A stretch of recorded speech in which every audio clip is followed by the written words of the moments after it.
அனைவருக்கும் வணக்கம். Easy lecture channel உங்களை மிகவும் அன்புடன் வரவேற்கிறது. எலக்ட்ரானிக் டிவைசஸ் அண்ட் சர்க்யூட்ஸ் சப்ஜெக்டில் நம்ம வந்து characteristics of diode related problems பார்த்துட்டு இருக்கோம். இன்னைக்கு அது சம்மந்தப்பட்ட ஒரு problem. In the figure, assume that the forward voltage drops of the PN diode D1 and Schottky diode D2 are 0.7 volt and 0.3 volt respectively. If on denotes conducting state of the diode and off denotes non-conducting state of the diode, then in the circuit, okay, ஒரு circuit கொடுத்திருக்காங்க.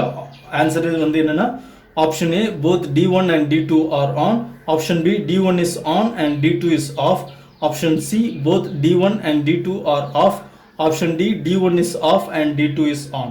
So இதுதான் question. இதில் வந்து diode D1 D2 ரெண்டுத்தோட status கேட்டிருக்கிறாங்க இந்த conditions கொடுத்து. அதாவது இதுக்கு அக்ராஸாக இருக்கிற வோல்டேஜ் ட்ராப் வந்து 0.7 வோல்ட், இந்த ஸ்காட்கி டயோட் D2க்கு அக்ராஸாக இருக்கிற voltage drop 0.3 volt, voltage source வந்து 10 வோல்ட். ஓகே, ஸோ இந்த கண்டிஷன்ஸ் எல்லாம் கொடுத்துட்டு இதுக்கு இதோட ஸ்டேட்டஸ் கேட்டிருக்காங்க. இந்த கண்டிஷனில் என்ன ஸ்டேட்டஸ் இருக்கும் அப்படின்ட்டு. ஸோ நம்ம வந்து voltage drop across D1 0.7 volt, voltage drop across D2 0.3 volt, source voltage 10 volt எழுதிருக்கோம். அதுக்கப்புறம் ஒரு கண்டிஷன் அசியூம் பண்ணுறோம். நம்ம என்ன கண்டிஷன் அசியூம் பண்ணுறோம் அப்படின்னா D1 D2 ரெண்டு டயோடுமே ஆன் அப்படிங்கிற கண்டிஷன் நம்ம முதல்ல அசியூம் பண்ணிக்கிறோம். அந்த அசம்ஷனில் இந்த சர்க்யூட்டை ரீட்ரா பண்ணிக்கிறோம்.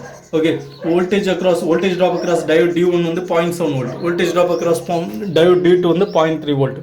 ஓகே, ஸோ அதை ரீப்ளேஸ் பண்ணிக்கணும் 0.7 வோல்ட் 0.3 வோல்ட். இப்போது இந்த 0.7 வோல்ட்டுக்கு அக்ராஸாக I1 அப்படிங்கிற கரண்ட் ஃப்ளோ ஆகுது, 0.3 வோல்ட்டுக்கு அக்ராஸாக I2 அப்படிங்கிற கரண்ட் ஃப்ளோ ஆகுது. அந்த I1ங்கிற கரண்ட் இந்த நோடுக்கு வருது, அதே மாதிரி I2ங்கிற கரண்ட்டும் இந்த நோடுக்கு வருது. ஸோ இந்த நோடில் இது ரெண்டுமே இன்கமிங் கரண்ட். அப்போ இந்த இடத்துல அவுட் கோயிங் கரண்ட் என்னவாக இருக்கும்னா I1 + I2 இருக்கும். Total incoming current equal to total outgoing current. So அந்த total outgoing current I1 + I2 இந்த வோல்டேஜ் சோர்ஸ் வழியாக பாஸ் ஆகி இந்த ரெசிஸ்டர் வழியாக பாஸ் ஆகுது. தென் இந்த டெர்மினல் இருந்தோம்னா I1 இங்கே போயிடுது, I2 இங்கே போயிடுது. ஸோ இங்கே இந்த நோடு பொறுத்த வரைக்கும் incoming current I1 + I2, out going current I1, out going current I2. Okay, so இதுதான் இந்த சர்க்யூட்டோட இப்போ அண்டர்ஸ்டாண்டிங். இப்போ இந்த லூப் 2, இது லூப் 1 வச்சுக்கும், இது லூப் 2 வச்சுக்கும். இந்த லூப் 2ல் நம்ம கிர்ச்சாஃப்ஸ் வோல்டேஜ்லாம் அப்ளை பண்ண போகிறோம். கிர்ச்சாஃப்ஸ் வோல்டேஜில் அப்ளை பண்ணுறதுக்கு நமக்கு கரண்ட்டோட டைரக்ஷன் இப்போ இந்த கிளாக் வைஸ் டைரக்ஷனில் அசியூம் பண்ணியிருக்கிறோம்.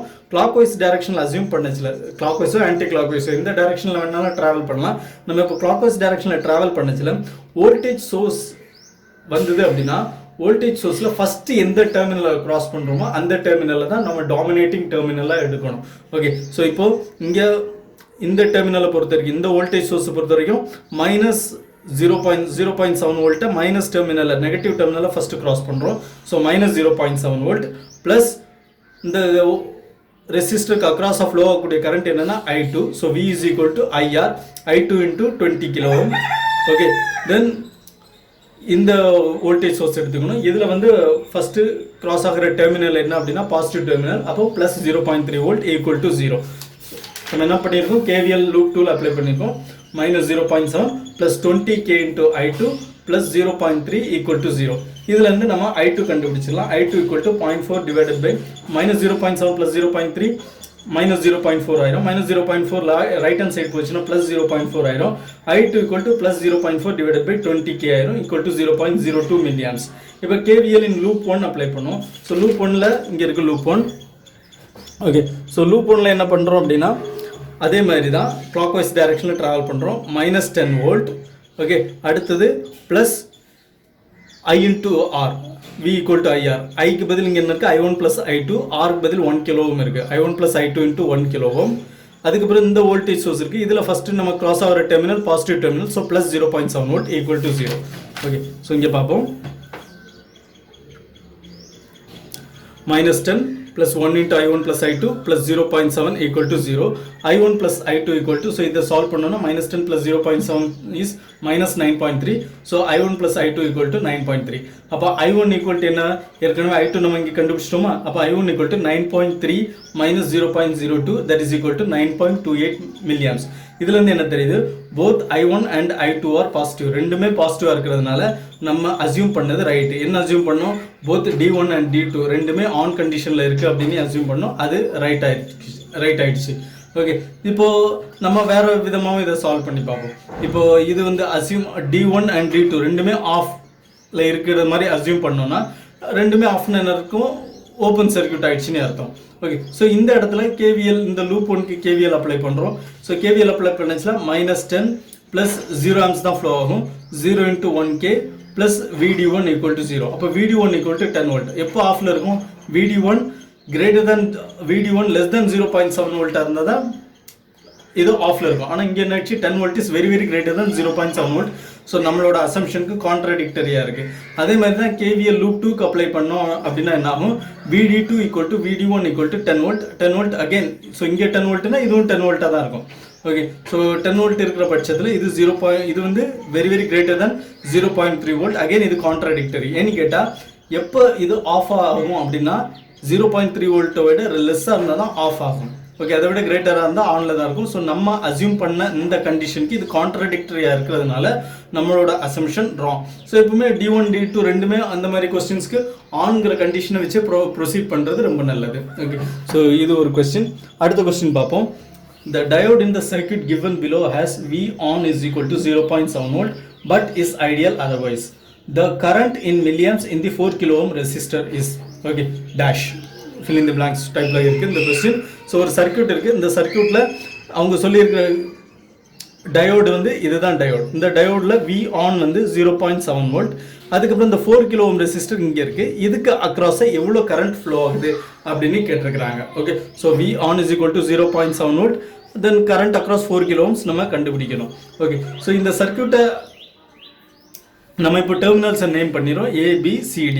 Okay, so RAB 2 kilo ohm, RAC 3 kilo ohm, RBD resistor across BD 4 kilo ohm, RCD 6 kilo ohms. Okay, so இதில் வந்து ஆப்போசிட் ஆர்ம்ஸ் பாருங்க, RAB into RCD. ஸோ இந்த ஆப்போசிட் ரெசிஸ்டர் ஆப்போசிட் ஆர்ம்ஸில் இருக்கிற ரெசிஸ்டர் அனலைஸ் பண்ணோம்னா RAB into RCD ரெண்டையும் product எடுத்தோம்னா 12 கிலோ ஓம்ஸ் வருது. Okay, RAB 2 × 6 is equal to 12. அதே மாதிரி இங்கே RAC into RBD. ஸோ இது ரெண்டும் ஆப்போசிட்டில் இருக்குது. இது ரெண்டையும் ப்ராடக்ட் பண்ணோம்னா 3 × 4 that is equal to 12. ரெண்டுமே சேமாக இருக்குது. இந்த மாதிரி ஆப்போசிட்டில் இருக்கிற ரெசிஸ்டர்ஸை மல்டிப்ளை பண்ணுறதுனால நமக்கு சேம் வேல்யூ வருது அப்படின்னா இந்த பார்ட் ஆஃப் த சர்க்யூட் என்ன சொல்கிறோம் அப்படின்னா balance bridge product of opposite arm impedance அப்படின்னு சொல்கிறோம். ஓகே, இது பேலன்ஸ்ட் பிரிட்ஜ் சர்க்யூட் அப்படின்னு சொல்கிறோம். ஓகே, ஸோ இந்த பேலன்ஸ் பிரிட்ஜ் சர்க்யூட்டில் தான் ஆப்போசிட் ஆர்மில் இருக்கிற ரெசிஸ்டர்ஸை ப்ராடக்ட் பண்ணோன்னா நமக்கு சேமான ஆன்சர் வரும். ஸோ இப்படி இருக்கிற பட்சத்தில் இந்த இடத்துல ஃப்ளோ ஆகக்கூடிய கரண்ட்டு 0 ஆம்ஸாக தான் ஃப்ளோ ஆகும். ஓகே, அதாவது இந்த டயோடு வந்து ஓப்பன் சர்க்யூட்டாக ஆக்ட் ஆகுது அப்படின்னு அர்த்தம். இந்த டயோடு வந்து open circuited diode. Okay, so இந்த இடத்துல கரண்ட் எதுவும் ஃப்ளோ ஆகுது, இது 0 கரண்ட் தான் ஃப்ளோ ஆகுது. ஓகே, அப்போ இந்த சர்க்யூட்டை இப்படி ரீட்ரா பண்ணிக்கலாம். இந்த இடத்துல கரண்ட் எதுவும் ஃப்ளோ ஆகலை. ஓகே, இது பேலன்ஸ் பிரிட்ஜ் ப்ராடக்ட்டுக்கு ஒபே பண்ணதுனால இந்த சர்க்யூட் இப்படி மாறுது. ஓகே, ஸோ இப்படி இருக்கிற பட்சத்தில் இப்போ இந்த 2 கிலோ ஓம் 4 கிலோ ஓம் சீரிஸாக இருக்குது. அதை ஆட் பண்ணி Z1 நம்ம வச்சுக்கிறோம். அதுமாதிரி 3 கிலோ ஓம் 6 கிலோ ஓம் சீரீஸில் இருக்குது. இதை ஆட் பண்ணி நம்ம Z2 வச்சுக்கிறோம். Impedance Z2 is impedance Z1 அப்படின்னு வச்சுக்கிறோம். Z1 = 2 + 4 6 kilo ohms, Z2 = 3 + 6 9 kilo ohms. இப்போ கரண்ட் அக்ராஸ் Z1க்கு அக்ராஸாக கரண்ட் கண்டுபிடிக்கிறதுக்கு நம்ம என்ன பண்ணுறோம் அப்படின்னா கரண்ட் டிவிஷன் ரூல் அப்ளை பண்ணுறோம். என்ன கேட்டால் நமக்கு I1 எவ்வளோ 1 மில்லியாம்ஸ்னு கொஸ்டினில் கொடுத்துருக்காங்க. இதை வச்சு நம்ம கரண்ட் டிவிஷன் ரூல் அப்ளை பண்ண போகிறோம். ஸோ I1 வந்து voltage current across 4 kilo current across 4 கிலோம்னாலும் சரி தான், கரண்ட் அக்ராஸ் 2 கிலோம்னாலும் சரி தான், ரெண்டும் ஒன்று தான். ஓகே, இதில் என்ன இது அப்ளை பண்ணுறோம் கரண்ட் டிவிஷன் ரூல்னா I into Z2 divided by Z1 plus Z2. Okay, I into Z2 I வந்து 1 மில்லியாம்ஸ் into Z2 வந்து 9 கிலோ ஓம்ஸ் நம்ம ஏற்கனவே கண்டுபிடிச்சது divided by Z1 plus Z2 9 kilo ohm plus 6 kilo ohms 15 kilo ohms. So இதை solve பண்ணோம்னா நமக்கு 0.6 milliamps கிடைக்குது. So 4 kilo ohms அப்படிங்கிற ரெசிஸ்டருக்கு அக்ராஸ் ஃப்ளோ ஆகக்கூடிய கரண்ட் என்னன்னா 0.6 மில்லியாம்ஸ். ஓகே, இப்போ இது பேலன்ஸ் பிரிட்ஜ் சர்க்யூட் இல்லை அப்படின்னா நம்ம டிஏ ஆஃப்னி கன்சிடர் பண்ணிக்கோ. ஏன்னா இந்த டைப்பில் டிஏ ஆஃப்னி கன்சிடர் பண்ணால் தான் நமக்கு ஈஸியாக இருக்கும். ஓகே, இப்போ இதில் விடி கண்டுபிடிப்போம். விடி என்ன? VB minus VC. Okay, so voltage in B voltage in terminal B minus voltage in terminal C ரெண்டுத்துக்குள்ள டிஃப்ரென்ஸ் தான் நம்ம விடியாக இருக்குது. ஓகே, ஸோ இது எப்படி கண்டுபிடிப்போம் அப்படின்னா I1 × 4K minus I2 × 6K I1 × 4K I1 into 4k minus I2 into 6k. Okay, so இதுக்கு across I2 flow ஆகுது, இதுக்கு across I1 flow ஆகுதுன்னா I1 into 4k minus I2 into 6k அப்படிங்கிற conclusion வரலாம். I1 நம்ம ஏற்கனவே கண்டுபிடிச்சாச்சு 0.6 milliamps into 4. I2 கண்டுபிடிப்போம். I2 இதுல இருந்தே நம்ம எடுத்துக்கலாம் current division rule. I into Z1 divided by Z1 plus Z2. I into Z1 divided by Z1 plus Z2. 1 into 6 divided by 15 அது 0.4 milliamps வரும். So இதை இங்க substitute பண்ணும். 0.6 into 4 minus 0.4 into 6. அப்போ 0.6 into 4 2.4. 0.4 into 6 2.4. 2.4 minus 2.4 0 volt which is less than 0.7 volts. 0 volt less than 0.7 volt. So இங்க VD less than 0.7 volt ங்கிறதுனால கண்டிப்பா இந்த diode offல தான் இருக்கு. So diode D is off. அப்போ நம்ம assumption right. So current across diode D is 0 amps. Therefore current across 4 kilo ohm வந்து என்னது I1 equal to 0.6 milliamps. அதே current across 6 kilo ohms வந்து 0.4 milliamps. Okay, so இந்த கன்க்ளூஷனுக்கு நம்ம வந்துடலாம். Okay, so இதான் some of the basic characteristics of diode relate பண்ணி உள்ள ப்ராப்ளம்ஸ் நம்ம டிஸ்கஸ் பண்ணியிருக்கோம். இன்னும் characteristics of diode ரிலேட் பண்ணி இன்னும் கொஞ்சம் ஒரு சில ப்ராப்ளம்ஸ் இருக்கு. நம்ம அதை இன்னும் ஒரு வீடியோக்குள்ள பார்ப்போம். மீண்டும் சந்திப்போம். இந்த வீடியோ பற்றின கருத்துக்களை கமெண்ட் பாக்ஸில் தெரிவிங்க.